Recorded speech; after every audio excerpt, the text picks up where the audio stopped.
Hi, my name is Abby Pemberton, and for my clinical specialty skill, I will be doing a nasopharyngeal swab on my patient.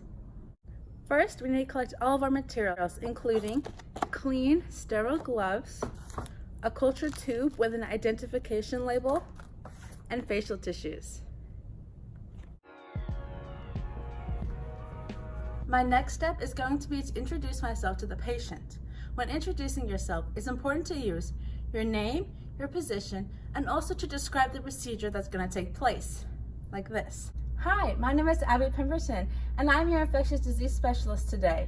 What we're going to be doing today is we're going to be doing a nasopharyngeal swab, which just means I'm going to be putting a swab inside your nose to collect for different types of culture in order to test for infection.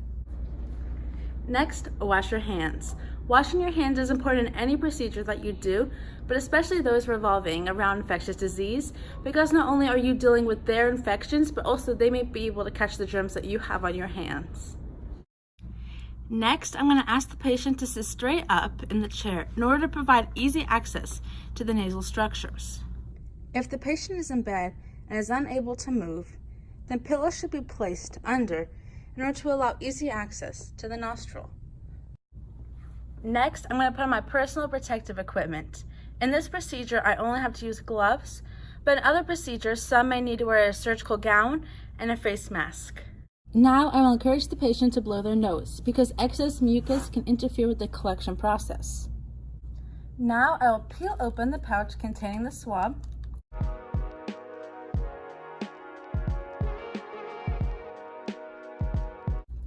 And remove the swab. Now I'm going to ask the patient to tilt their head back slightly, as this is going to help me visualize the pharynx. I also am going to inform the patient that they may close their eyes in order to ease discomfort. Now I'm ready to insert the swab into the patient's nostril. I want to make sure that I go in a slow, steady movement along the floor of the nose until I reach the nasopharynx. Once I reach it, I'm going to rotate the swab 2 to 3 times. Then hold the swab in place for 5 to 10 seconds. This is going to help absorb some extra sample material into the swab. Then I'll remove the swab from the nostril. Then I'll insert the swab into the collection tube and make sure that I push it into the liquid, then break off the top, then screw back on the lid. Now I can throw the end of the swab away and throw away my gloves.